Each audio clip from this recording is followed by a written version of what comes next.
Welcome to the Breaking and Entering podcast. He's Ed. I'm Brandon. Week 5 is on the doorsteps, everyone, and October football is here. Ed, how you feeling today? Feeling a little better now that my quarterback Jaden Daniels is back. Hopefully, that leads to good news on the field Sunday, but we'll see how it goes. Um, let's get into this opening drive, though, shall we?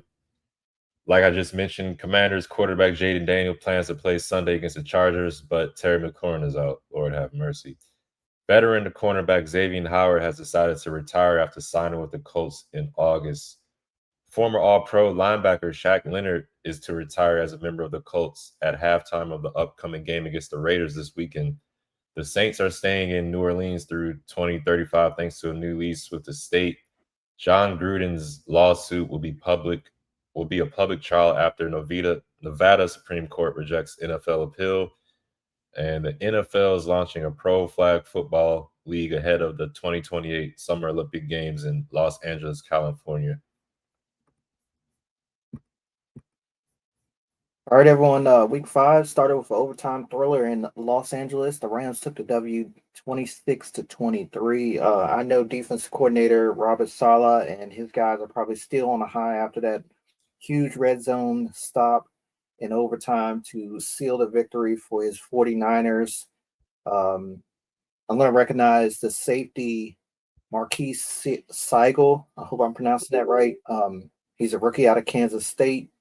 He shot the gap on that play, and he was the last bit of force to keep Kyron Williams from gaining a yard. It was several guys in the backfield on that play. If y'all didn't see it, um, I'll be the first to say I picked the Rams. I was really confident with them. I, in fact, locked them in my picks Mm. league because the 49ers were dealing with so many injuries. Purdy was out again, short week travel.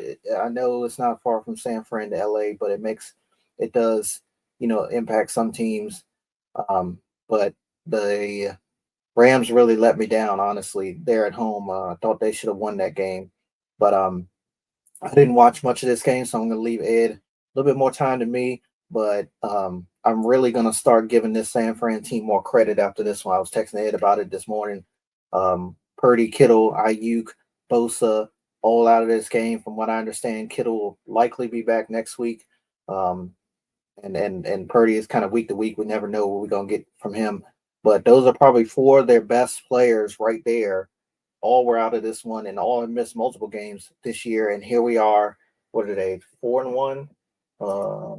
Yeah, 4-1, 3-0 on the road. That's even more of an eye popping stat right there. 3-0 on the road, undefeated. But yeah, Ed, the floor is yours. Yeah, look early on, looked like the 49ers were going to run away with this one. They came out early, jumped to a 14-0 lead on the Rams. The Rams, though, I think they would probably say they lost this game more than the 49ers won. I mean, they had a missed field goal, block point after touchdown, fumbles by both running backs, just kept digging holes, putting themselves in a hole.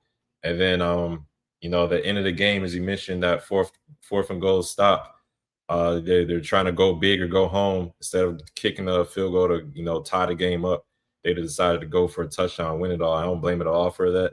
I think I would have preferred them try at least one passing play because I think they ran a ball like three straight times and got stuffed each time. Puka Nakua, I mean, he had 10 receptions, only 85 yards, but him, Devontae Adams, I really like their chances. Matt Stafford, Super Bowl winning quarterback, probably a Hall of Famer. I like their chances. Give those guys an opportunity to make a play to win a game. I kind of would have preferred to see Sean McVay doing that. I know he was kicking himself after the game because of the call. He kind of ripped the call as well. Um, I'm really surprised. You look at the numbers of Mac Jones, your boy Mac and Cheese, Brandon, Yep. 342 yards. Him and his old receiver in New England, Kendrick Bourne. Kendrick Bourne had 10 catches for 142 yards. Who would have thought that would have happened? That's Yep. surprising to me.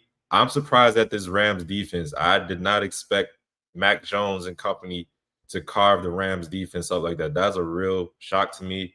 But like you said, the Niners 4-1 now, 3 on the road.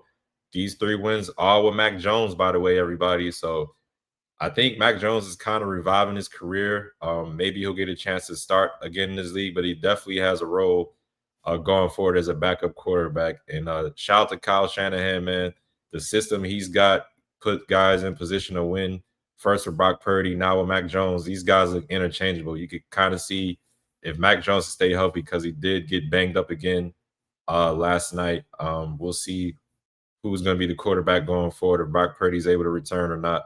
But you can see, he can plug and play guys in there. The system, as long as they get the understanding of it, they're pretty good.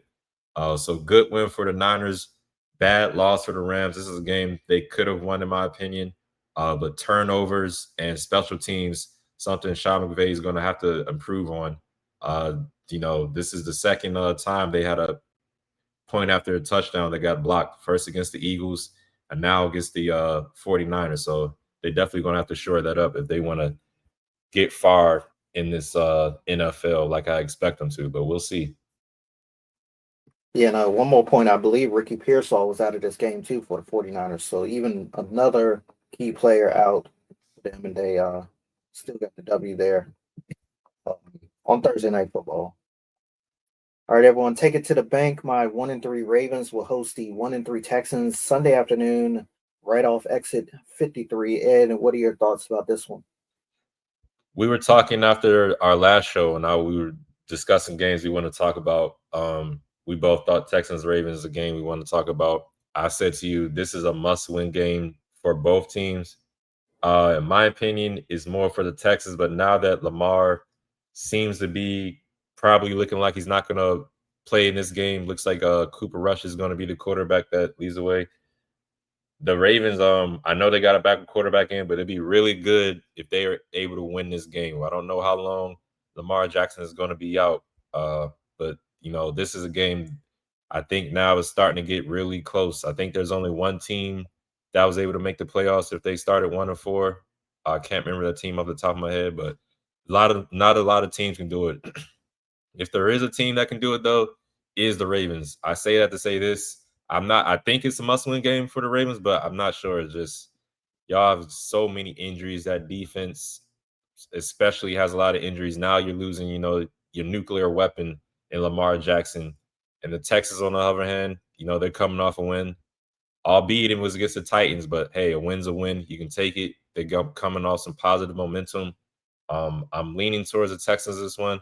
I think they are favored because Lamar Jackson is out. I know the Ravens are at home. Usually home teams, they get like a 3-point spread usually from in my experience. But I think Lamar Jackson being out is tilt the scale of balance to the Texans to give them 2.5, I think 1.5. Those numbers will change as time moves on. But I like the Texans. I think they're going to be able to run the ball because their run defense, the defensive line, it's got some injuries on it. That'll open up things for the secondary or against the secondary. I'm looking for Nico Collins to have a big game. Looks like Marlon Humphrey's going to be out. Kyle Hamilton is going to be back there, but he's going to have a lot of he's going to have to cover everybody.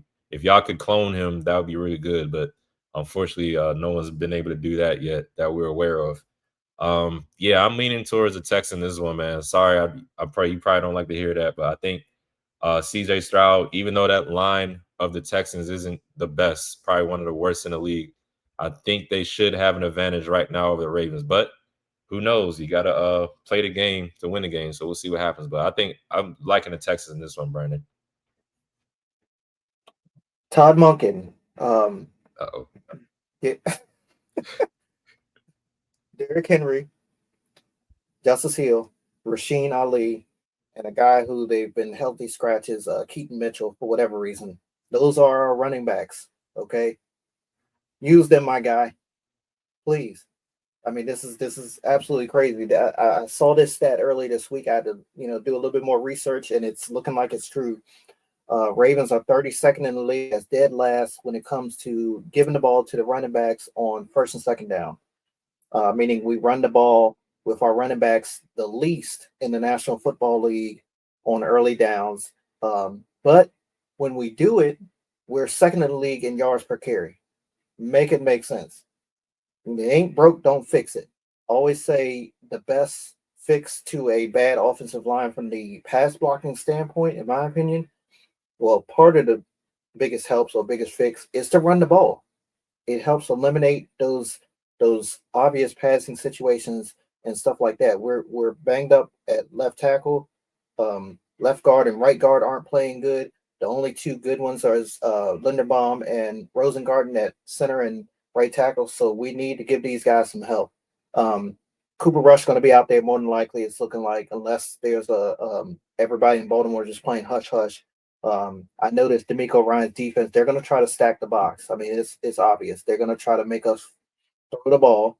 Again, that's why it's imperative to stick to the script. I don't think I've said that this season with Baltimore, but I've always said that before. Stick to the script, Todd Monken. Running ball again. I think this will help the struggling offensive line down the stretch in this game.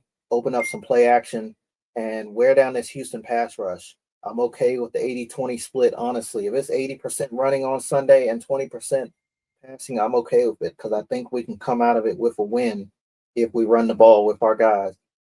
Houston's offense, I say this all the time. I think the glaring issue is the softness of the interior offensive line there. It's been an issue for several years. We saw uh, Jeffrey Simmons last week come Mm. in basically as soon as they snapped the ball and sacked CJ Stroud out there. So there will be opportunities for our interior defensive linemen. Whoever's playing in the middle of the defense, I know we're banged up there as well. So I can't even tell you honestly. There was a couple guys who I thought were going to be playing. One of them got ruled out on IR.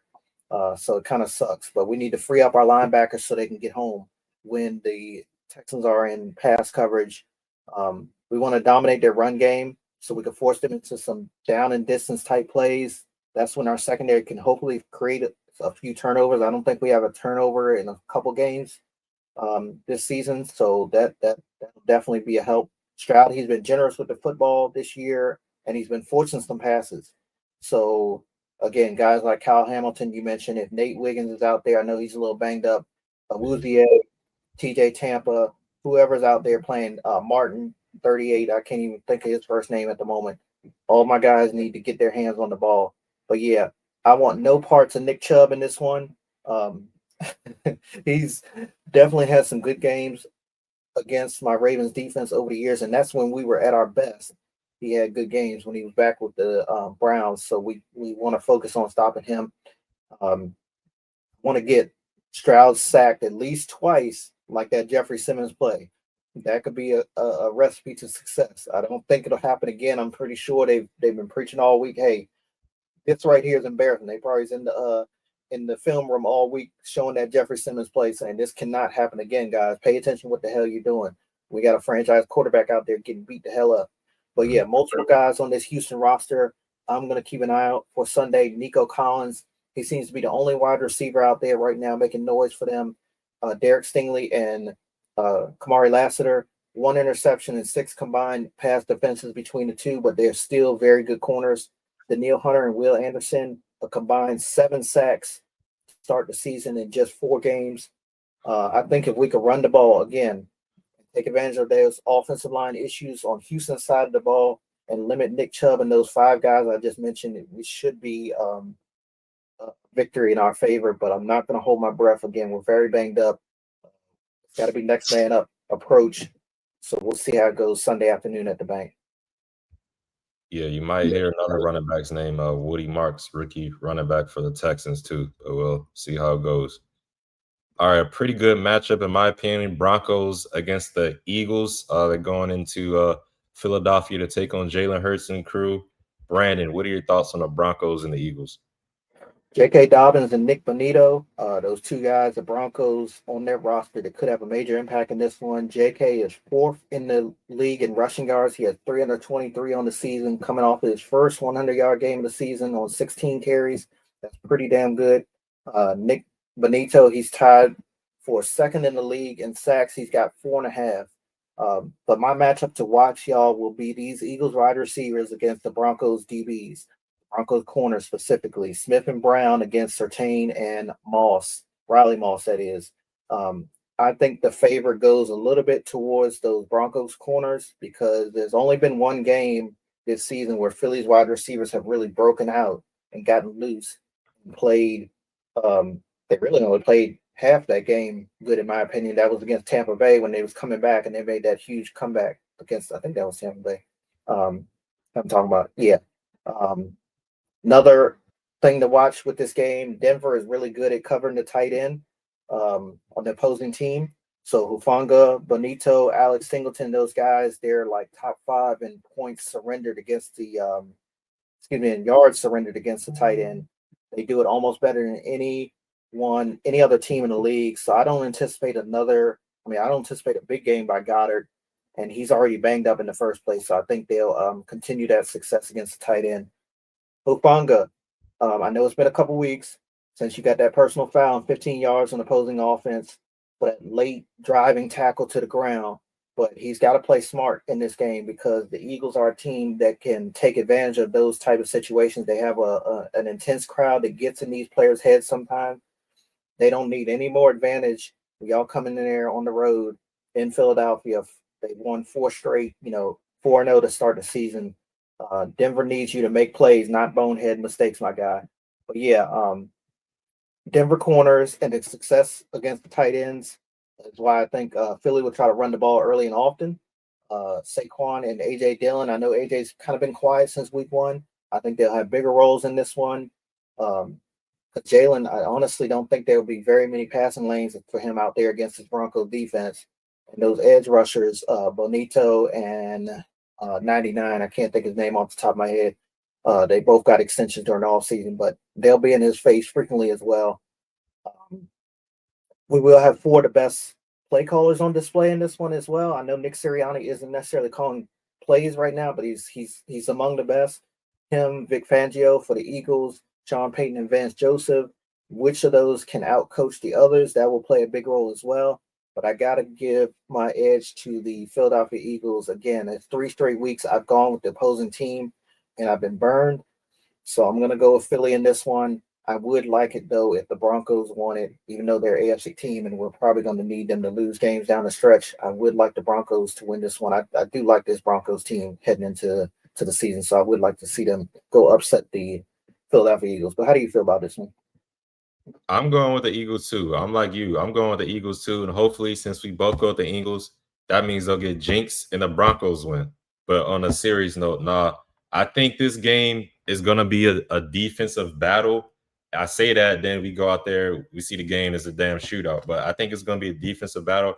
I think both of these defense, the Broncos and the Eagles, are pretty good. I like the secondary of the Eagles, and they got some weapons on a defensive line as well. I'm really looking in the battle of the trenches. What's line is going to impose their will more?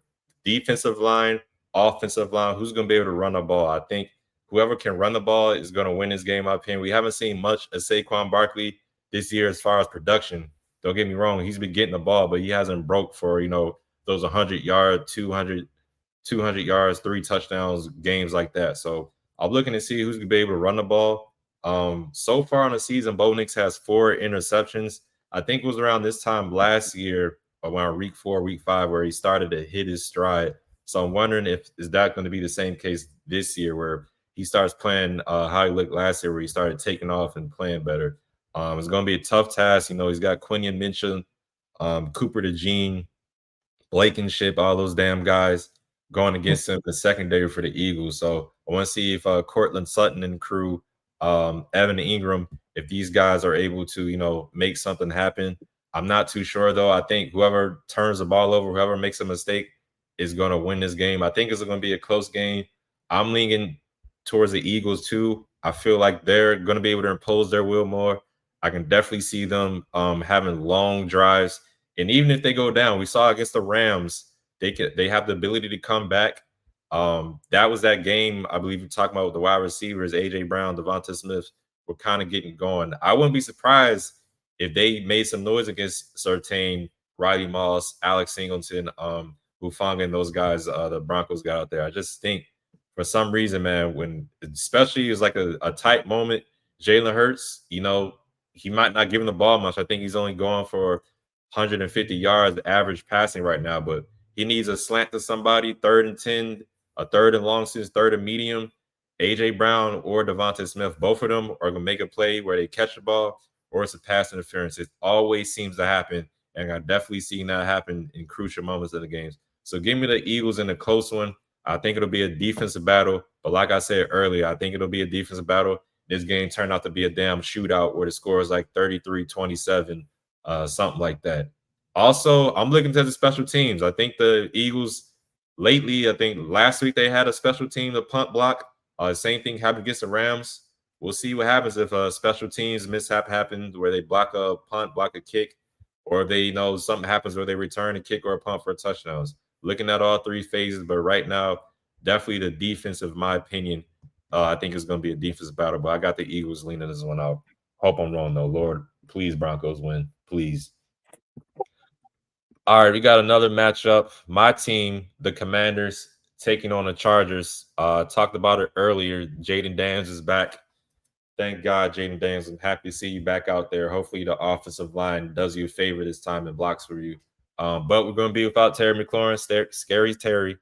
I think Debo Samuel is going to be out in this game as well. So Chris Moore, Jalen Lane, Luke McCaffrey, Zach Ertz, Benson not tight end. Looking for all you guys. I know I missed a couple of guys out there. I'm looking for all you guys, have some impact out there. I think Jaden coming back might show a little rust coming off these two games. I'm not sure how well the knee's going to be out there. Chargers definitely going to test it. While you were talking about the Ravens and mission and the running backs, no, we don't got a Derrick Henry. Hell, we don't even got a Justice Hill, but Ja'Cory Crosby Merritt, Chris Rodriguez, Jerry McNichols. Can we please give them the ball? Can we see at least 10 to 15 carries from two of these guys, please? We can run the ball. I don't understand why we don't run the ball as much as we should. In my opinion, we can run the ball. Put some pressure off of Jaden Daniels dropping back, running for his damn life like he had to do against the Packers. Run the ball. Let's see what happens. I think we can run the ball on the Chargers. I know they have a pretty stingy defense, but I really think we can impose our will and run the ball on the Chargers. I'm not saying don't give design runs to Jaden Daniels, don't give them option things. Do that as well, but let's get these running backs more involved. I don't understand what's going out there in Kingsbury. Can we please have them run the ball more? And I'll say all that to say this: the Chargers coming off an embarrassing loss, a trap game loss, so I think they're gonna come out here and beat the Commanders. I honestly do. I hope I'm wrong, but I got the Commanders losing this one, even with all I just said. I have no faith in the defense right now. They're so up and down. Like, we played really well against the Raiders. The defensive line did anyway. Geno Smith threw a party on us, even though some of it was garbage time. But even though those are blown coverages and things like that, I don't ever like seeing blown coverages and things like that. It's really not. It's really concerning for me. We played good against the Giants. And when I say that, I mean the defensive line sort of dominated those games. So we got games where the defensive line can dominate, and then there's games where the whole defense just stinks for the most part. I'm thinking about the Falcons game in particular, where people are getting damn career highs out there. Michael Penix, Bijan Robinson, and crew like that. I can definitely see Justin Herbert having a bounce back game. Marion Hampton, a rookie out there, he only had 12 rushes for 128 yards. I can see him having 20 rushes for 175 yards out there. I'm not surprised if that happens. The secondary, I have secondary and the linebackers. Linebackers, y'all gonna catch hell from me all season until I see something great from y'all. But Quentin Johnston, Keenan Allen, Lord have mercy. Please, can y'all drop a couple of passes? Because that's the only way our defense is gonna have a stop if the offense make a mistake where they get a holding call or they drop a pass. Other than that, I think they're gonna march up and down the field like a damn marching band and do what they want to do out there. I hope I'm wrong, but the Commanders' defense, I have no faith in at all. I think the Commanders' offense is going to have to go out there and score 30, 35 plus points to have a chance to win this game, but I'm not sure that'll happen because the Chargers' defense is pretty good in my opinion. But I could be wrong. Hopefully, the Commanders' defense shuts me the hell up and proves me wrong, but I don't have any faith in this Commanders' defense, and I got the Chargers winning this one. Brandon, what are your thoughts? So yeah, Jaden Daniels will be back for this one. It's looking like very beneficial. Excuse me, because y'all gonna need all the help you can get, in my opinion. I'm gonna go with the Chargers right now. They've allowed only 21 points or fewer in each of their games this season. The main difference last week in that loss against the Giants that you mentioned was their inability to stop the run, especially from the quarterback position. I don't see them allowing um, Jaden Daniels to run all over them like um, Jackson Dart did in those big time plays. He made plays when he needed it to. So that is a little bit of a difference. It wasn't like design runs and stuff. Um, but plus, Jaden is still nursing that left knee sprain. So you want to kind of limit what he has to do out there um, against this Chargers defense. One thing that can have me possibly biting my words is the Chargers for them the loss of Joe Alt. Um, Herbert, he's already been sacked 12 times this season. I think he got sacked a couple more times last week against the Giants. Can the Commanders front put any type of pressure on number 10 and take him down? That can also help the Commanders in this one. But yeah, the bottom line is this, in my opinion, if the Commanders haven't made some adjustments to their run defense, I think it'll be a long trip across the country. Marion Hampton and these guys are going to be ready to run the ball. I know Los Angeles has been doing a little bit off of what their offense coordinator prefers. Is Greg Roman? He's a very run heavy first offensive coordinator. So we'll see if they kind of switch it up and get back to their mo or back to his mo. But yeah, Washington hasn't won a road game yet this season. I don't see it happening Sunday either. Give me the Chargers. Yeah, before we go, I'm glad you mentioned the cross country trip. I think that's going to have a little impact as well. Also, it's kind of a homecoming for Jaden Daniels. He's not from LA particularly; he's from Southern California. So I'm hoping him coming to Los Angeles gives him a little bit more umph, a little bit more juice out there and make something happen. But still, I got the Chargers as well. Gotcha. Okay. Before we move forward, everyone, this episode is brought to you by Premium, a CBD health and wellness company. Check out their line of CBD infused products, which are a perfect after workout refuel for athletes, pain reliever for weekend warriors, and even a natural sports drink for us armchair quarterbacks. Their featured product is CBD infused honey, which is a personal favorite of mine, as well as tinctures and mint and natural flavors. They are veteran, women, and minority owned, so come get some of this sweet temptation and taste the premium difference. Use code B&E for 15% off your order. Their website is www.premium.com. And now back to our show. Two AFC teams will be featured on Monday Night Football this week. It is the Chiefs and Jaguars from Everbank Stadium. Ed, give us your viewpoint on this matchup. My main question for this game, particularly for the Jaguars, is how will Travis Hunter be used? We saw last week with the Chiefs, they got Xavier Worthy back, open up some things. It looks like Thornton starting to merge. They even had a running back catching the ball against y'all. I forgot his first name. I think it's Smith or something. He was catching passes with y'all. Well, the Jaguars use Travis Hunter more on the defense side of the ball, try to put him on Xavier Worthy because Travis Hunter is got some speed to him, or will they use him on the offensive side of the ball? Because we know that Chiefs defense comes out there ready to play. The thing with that is Travis Hunter on the season only has 13 catches for 118 yards, so he hasn't been too effective yet. Liam Cohn is an offensive coach, so I'm leaning more to Travis Hunter being used on the offensive side of the ball. Hopefully, Brian Thomas and Travis Hunter get going against this Chiefs defense, but I'm wondering if they will try to use him against the Jaguars. Excuse me. If I wonder if the Jaguars offense will try to use him, or you know what I'm trying to say. I wonder if the damn Jaguars are going to try to use him to stop the Chiefs offense. Chiefs side of the ball, it looks like the Chiefs, man, they're not going anywhere.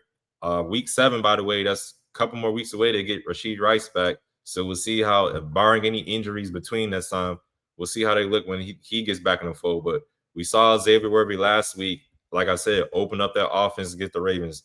Don't get me wrong. Sorry to say this, Brandon, but your Ravens defense, Lord help them. I think the Jaguars are a little better on the defensive side of the ball right now. So I want to see how that Chiefs offense looks with Xavier Worthy out there. But it's kind of tough to pick against Mahomes any week, even if they're limited. I think the run game the Chiefs though has been a little lackluster. Pacheco has been doing what I thought I would do. Kareem Hunt, he's a veteran, but he's not like a game changer like he's not going to go out there and break one for 50 yards, nothing like that. So I'm wondering, are the Jaguars going to be able to stop the run and get after Mahomes? Josh Hines Allen, or Josh Allen Hines, I can't remember the name for the defender for the Jaguars, DN.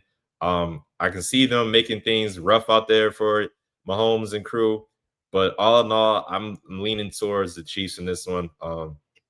Think they got some momentum. I think Xavier Worthy really helps open up that offense, and I think the Chiefs will win this one. I think they'll make Trevor Lawrence look like how he looks when he's in the playoffs, or he just up and down. I can see him having a down game, but I could be wrong. But I'm leaning towards the Chiefs in this one. What are your thoughts, Brandon? So if the Chargers can continue to force turnovers like they have the first four games, I think they could beat the defending AFC champions. Remind y'all, Jacksonville, they forced three or more turnovers in each game. So the magic number to me in this game is three. Four would help, though. The more the merrier. They've intercepted 9 passes. The only team closest is Chicago, the Bears, with 7. So be on the lookout for these two guys, Devin Lloyd and cornerback Jordan Lewis. You may be little familiar with Jordan Lewis. He used to play for the Cowboys. Lewis has 2 interceptions this year. Lloyd is tied for the league with 3. So I'm anticipating Patrick Mahomes, Andy Reid to try to test these two guys to see if they're really as good as the stats say they are. I think one of those guys can make a play that will impact this game, a big play, especially with Kansas City being better at throwing the ball than running. So we anticipate the ball is going to be in the air a little bit more in this game. So as for Jacksonville's offense, Brian Thomas Jr., Travis Hunter, they both need to have a solid game. We haven't seen all what we expected out of Brian Thomas Jr. You mentioned a couple of weeks ago he hasn't had the same start to this season as he did his rookie season. And their leading receiver right now is a tight end. Travis Etienne and T Law, they can't do it all themselves, Jacksonville, especially against this Chiefs defense. They are so good at creating pre snap confusion. It really got our offensive line last week. So that Jacksonville center and Trevor Lawrence, they'll have to be on point ahead of the snap and after the snap, as well as the remainder of the offensive line, the backs that are chipping those guys, the tight ends, whoever's in there that's supposed to be helping with blocking, got to do their job against this Chiefs front. They know how to blitz. But in my opinion, this game will come down to 3 main factors: which quarterback makes the biggest mistake. Mahomes only has 1 interception on the season, but he's going up against this stingy Jacksonville defense. While Trevor Lawrence, he's thrown 4.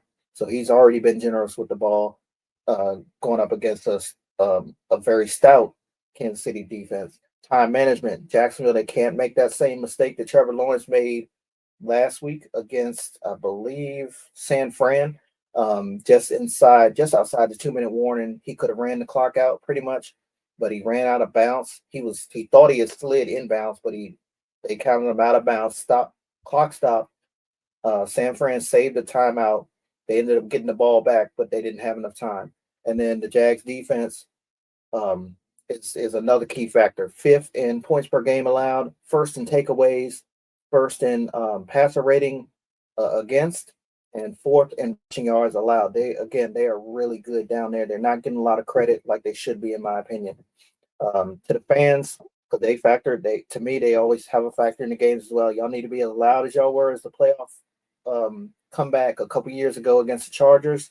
I know it's been some years. Some of y'all may not come to the games like y'all used to, but everybody that's there need to show up for this 3-1 team who's also 2-0 at home. Force some false starts, force some miscommunications for this Patrick Mahomes led offense. It'll help y'all in later in the game. Jacksonville, in my opinion, if y'all want to be among the AFC's best, if y'all want to take the jump and be among the league's best, this is a victory that'll earn a lot more respect around the National Football League. It's hard for me to pick against Chiefs, just like you said. It's very hard because I know these guys just know how to win, but I got a feeling in this one. I really do. I got a feeling. I had a feeling last week when they traveled out to San Fran and they won, and I picked them in that one. I got a feeling this one at home as well under the lights. Again, that Jacksonville defense is really good at getting the ball back for his offense. I believe that'll be a difference in this one. Hesitantly, give me the Jags in this one. All right, hesitantly. All right, let's see how it goes. Next matchup, team we haven't really talked about too much, Kunshan. Some attention this week. Dolphins taking on the Carolina Panthers. Brandon, what are your thoughts on this game? Dolphins at the Panthers. So this might be the first game in quite a while that I like the Panthers. I Mm, think Dave Canales can come out with a clear game plan on offense to run the ball first, run the ball often, then hope that play action will open up and hit those big wide receivers. Miami's run defense is among the league's worst. We're bad in Baltimore, but Miami is probably worse. I think our stats show worse.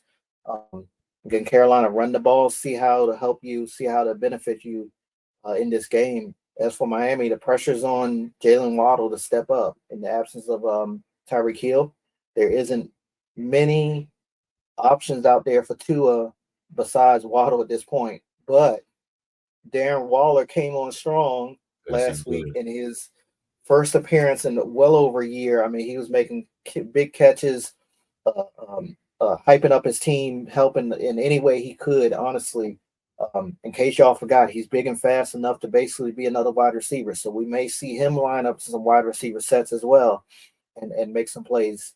Again, him and Waddle, a lot of pressure on those two out there.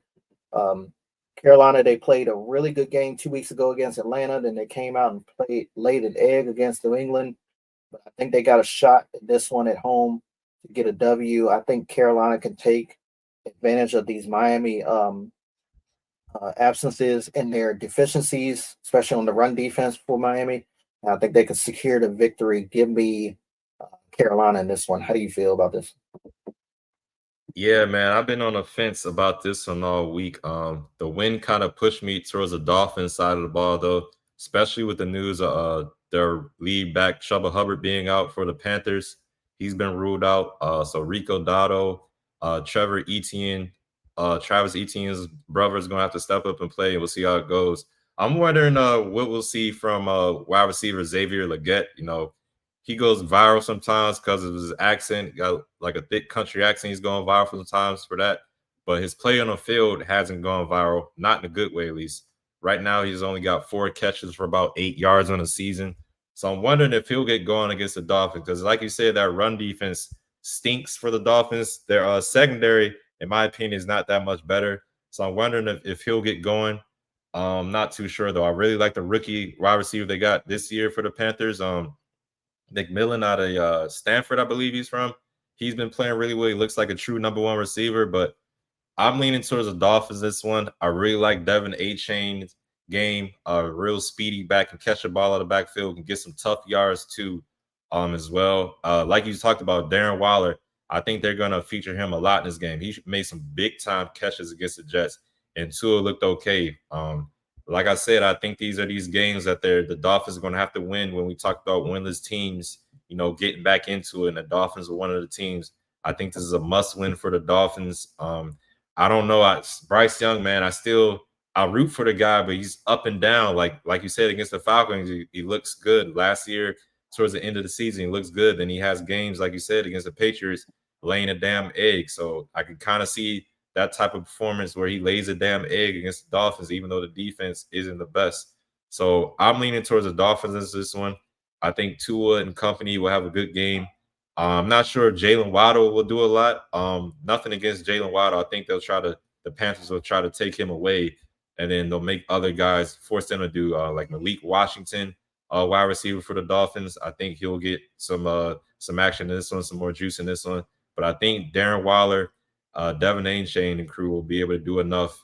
If the Dolphins can't stop the backup running backs, no offense to Rico Dotto, Trevor Etienne, if they can't stop the Panthers rush game without Chuba Hubbard, Lord have mercy for their soul in the rest of this season. The Dolphins, y'all better win this game. So yeah, give me the Dolphins in this one. But we'll see how it goes for sure. Soldado ain't no slouch. I know he came over from the Cowboys. I ain't no big Cowboys fan, but he came on strong last year, so we'll see how he do. And as you mentioned, Trevor Etienne's brother, the Travis, Yeah, who played Travis, for okay, the whichever one's in Carolina. He Trevor. looked pretty good in he looked pretty good in the preseason. So yeah, that'll be fun to watch Sunday afternoon. Several other games to talk about as well on the calendar. Vikings at Browns. That one's in London. We got week two out of, I believe, six in a row international games. Raiders at Colts back in the States. Giants at Saints. Cowboys at Jets. In the late window, Titans at Cardinals. Bucks at Seahawks. Detroit at Cincinnati.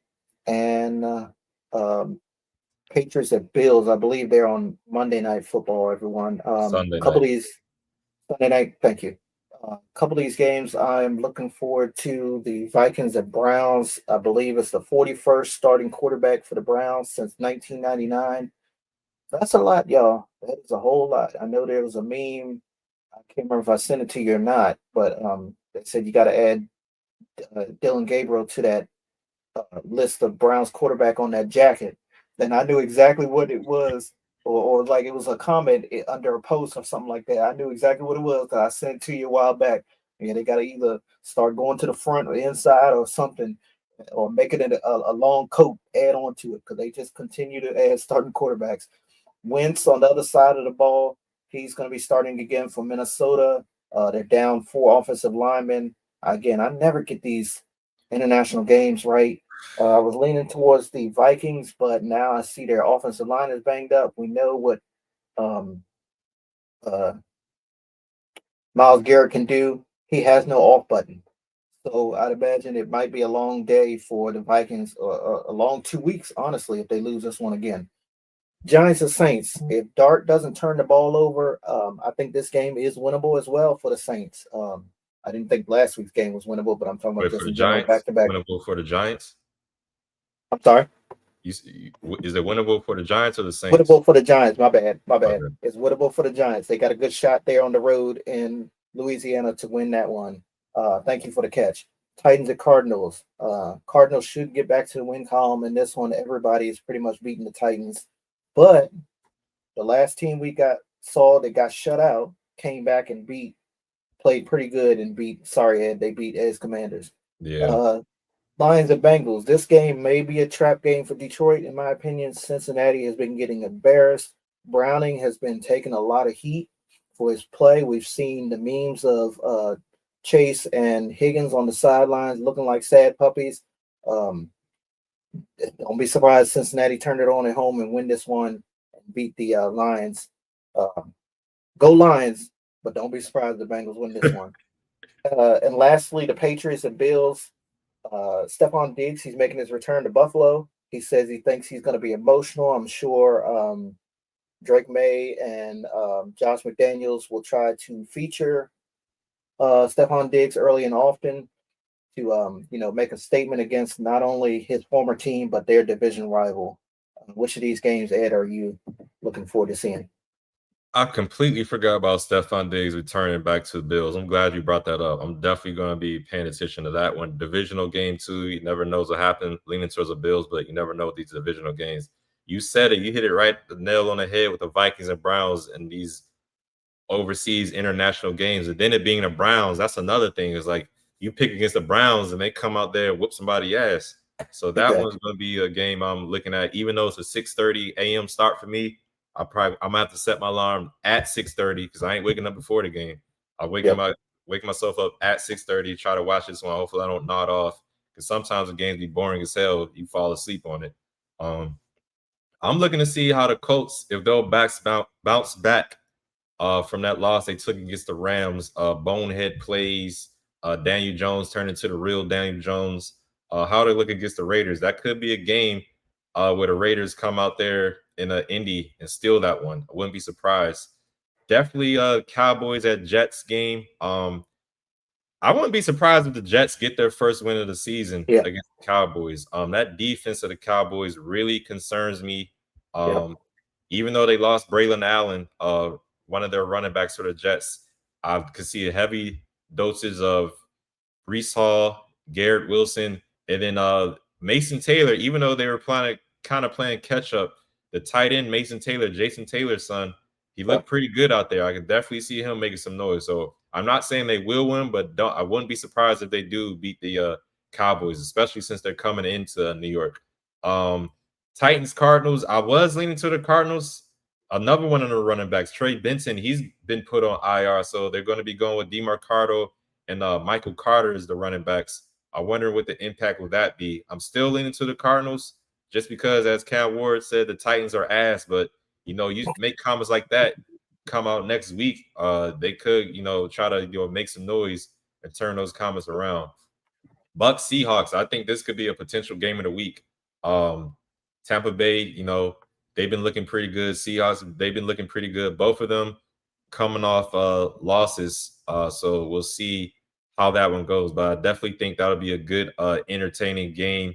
Sam Darnold versus Baker Mayfield. I like that one. So yeah, we'll see how it goes. And then, like you said, the Giants and Saints games. I kind of want to see the rookie for the Saints, Tyler Shuck, go out there, but I do like Spencer Rattler, even though he hasn't won a game yet in his career. It would be great to see him win against the Giants because I think I texted you this. This New York media boy, you get the quarterback in there, they start winning games. I mean, Tommy DeVito, he's on commercials and he's not even on the damn team anymore. So Yep. Jackson Dart do what he need to do. They're gonna make a damn movie with him. I'm telling you, that's what's gonna happen. So definitely looking forward to all these games. We'll see what happens though. All right, everybody, our parlays of the week. Let's get into it. This one's a tough week for me, but give me the Cardinals over the Titans. Give me the Lions over the Bengals. I don't want to do this. I do not want to bet on this game, but I'm gonna do it anyway. Give me the Browns over the Vikings. Yeah, give me the Browns over the Vikings. Give me. I'm doing it too. I'm taking the Dolphins over the Panthers. So I got the Dolphins. I got the Cardinals. I got the Lions. The Browns. I'm gonna do it. I'm gonna take the Bills. A divisional game. Oh Lord, why did I do that? So yeah, give me the Bills, the Lions, the Cardinals, the Browns, and the Dolphins is my parlay of the week. Brandon, who do you have? Slim pickings for me, in my opinion. I know we Yeah, technically can't do it, but I went with and I was really strong on the Rams over San Fran. So if they was playing on Sunday or Monday, they would have been in my parlay, but they're not.